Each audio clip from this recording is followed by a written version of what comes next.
오늘은 종교 재판에서 화형을 당하고 세계사를 바꾼 감자에 대한 이야기입니다. 그럼 시작해볼까요? 남아메리카 대륙의 서부에 있는 최장의 산맥인 안데스 산맥이 원산지인 감자가 유럽에 처음 모습을 드러낸 것은 이탈리아 출신 탐험가 콜럼버스가 아메리카 대륙을 발견하고 탐험한 이후였습니다. 그렇다고 해서 콜럼버스가 유럽의 감자를 처음 소개했다고는 말할 수 없습니다. 그가 남아메리카 대륙에 이곳저곳을 탐험한 것은 사실이지만 직접적으로 산지에 올라가 감자를 접한 기록은 남아있지 않기 때문이죠. 콜럼버스가 아메리카 대륙을 발견한 이후 유럽인들이 남미 대륙으로 가며 자연스럽게 감자를 발견하고 유럽으로 들여온 쪽이 좀 더 신빙성 있는 주장이라는 말입니다. 어쨌든 감자는 현대에 들어서도 세계 4대 식량 중 하나로 자리 잡을 만큼 당시 유럽인들에게는 구세주와도 같은 작물이었습니다. 농사를 지을 적합한 땅이 있다고 해도 토지가 척박해 보리 이외에는 잘 자라지 않았던 땅에서 감자는 무럭무럭 자라주었기 때문이죠. 하지만 감자가 남미에서 유럽으로 건너가는 과정이 그리 순탄치만은 않았습니다.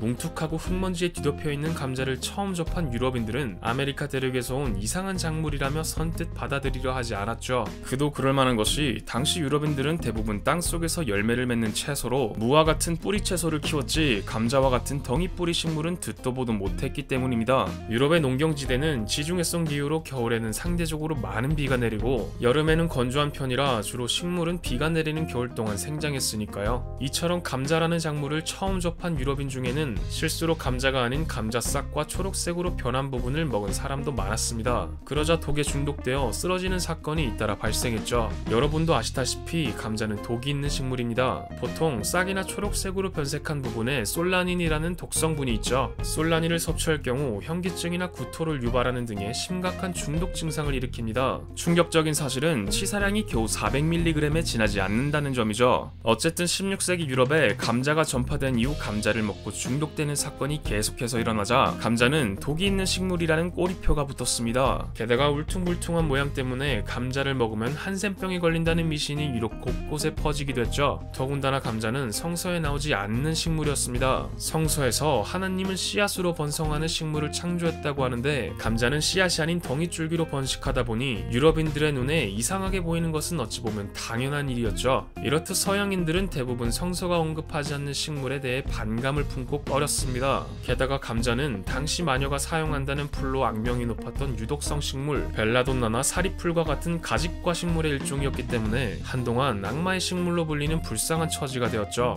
중세 유럽을 논할 때 마녀 사냥을 빼놓고 이야기하기는 어렵습니다. 잔다르크가 마녀 재판을 받고 화형당한 일은 가장 대표적인 사례 중 하나죠. 그런데 감자 역시 잔다르크처럼 종교 재판에 회부되어 악마의 식물로 유죄 판결을 받고 화형을 당했습니다. 감자가 유죄를 선고받은 근거는 세상의 모든 생물이 암수조화로 자손을 남기는데 감자는 덩이줄기로 번식한다는 점이었죠. 이런 음란한 번식 방법은 성적으로나 교양적으로도 매우 불순하다고 본 것이었습니다. 억울한 누명을 뒤집어 쓴 감자는 아무 말도 할 수 없었고 불쌍하게도 감자는 마녀로 몰린 사람들과 마찬가지로 화형을 선고받아 뜨거운 불엔 노릇노릇하게 구워져 구운 감자가 되었죠. 감자가 유럽에서 유죄를 받고 미운 털이 제대로 박힌 뒤로는 식용이 아닌 관상식물로 재배되는 경우가 많았습니다. 다만 일부 지식인들은 안데스 산맥이라는 척박한 토양에서도 수확이 가능한 감자를 식용작물로 생각했고 이를 높이 평가했죠. 유럽에 감자가 퍼지기 시작한 때는 지독한 흉년으로 인해 많은 사람이 굶주림에 지쳐 쓰러져 갈 때쯤이었습니다.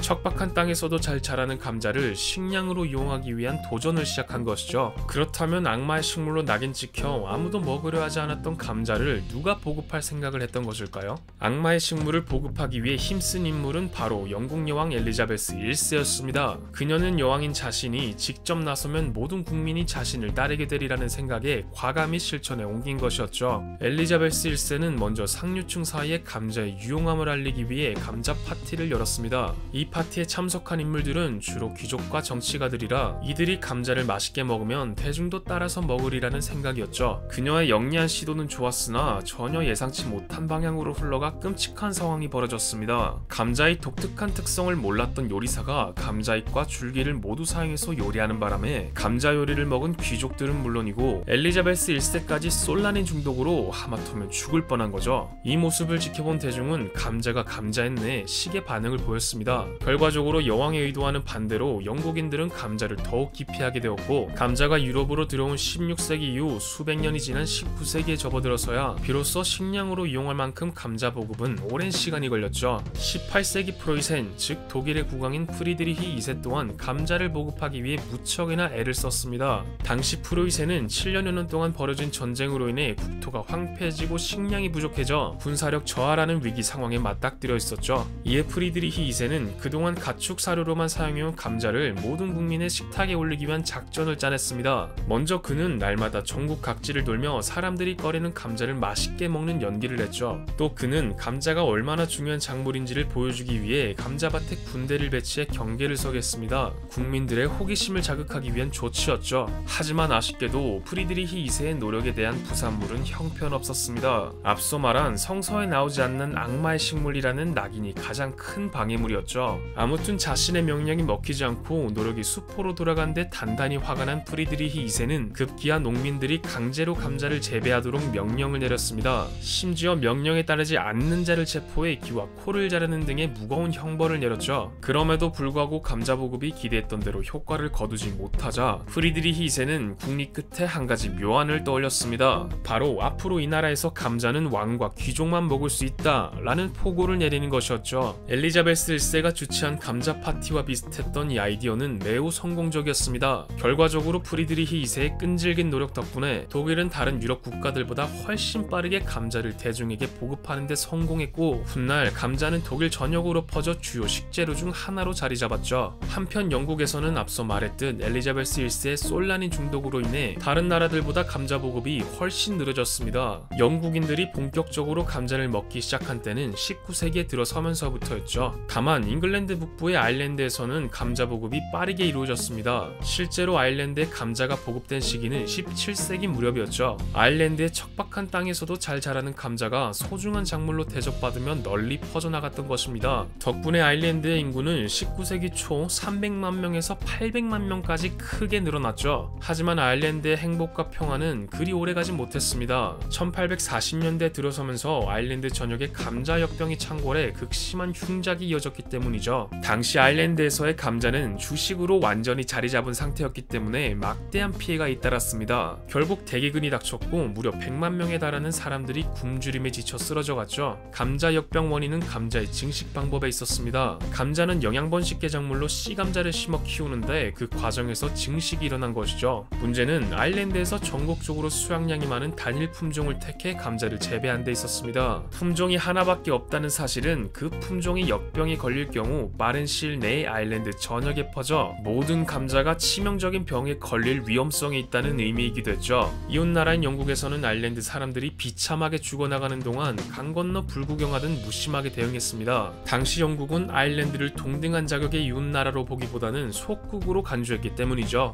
비참하고 절박한 상황에서 영국인들의 냉담하기 짝이 없는 태도를 목격한 아일랜드 사람들은 영국인과 영국 정부에 대한 신뢰를 잃어버렸습니다. 이는 훗날 아일랜드 독립으로 이어졌죠. 그리고 절체절명의 위기 상황에 맞닥뜨린 아일랜드인들은 고향을 버리고 당시 신천지로 여겨졌던 미국을 향해 길을 떠났는데 그 수가 무려 400만 명에 달했습니다. 19세기 중후반 무렵 미국은 때마침 서부 개척을 마무리하고 본격적으로 공업화 단계에 들어서고 있던 시기였죠. 이 시기에 미국으로 이주한 아일랜드인들은 대규모 노동자 집단으로 변신해 미국 공업화와 근대화에 크게 기여했습니다. 이를 바탕으로 크게 국력을 키운 미국은 초강대국 영국을 추월해 세계 최고의 공업국가로 발돋움했죠. 여담으로 당시 미국으로 이주한 인물 중에는 존 F 케네디의 할아버지 패트릭 케네디가 있었습니다. 존 F 케네디는 제35대 미국 대통령으로 달 탐사 계획을 추진한 주인공으로도 유명하죠. 그 외에도 레이건과 클린턴 그리고 오바마 등 여러 대통령도 아일랜드계입니다. 심지어 디즈니랜드를 만든 월트 디즈니와 맥도날드의 창업자인 맥도날드 형제 역시 아일랜드계 사람들이죠. 역사에 만약은 없다고들 하지만 만약 아일랜드 대기근으로 아일랜드인들이 미국으로 이주하지 않았다면 케네디 가문 출신 사람들을 비롯한 유명인사들이 역사에 등장하지 못하지 않았을까요? 그리고 한 발 더 나아가 달 탐사 계획도 추진되지 않았을지도 모르겠네요.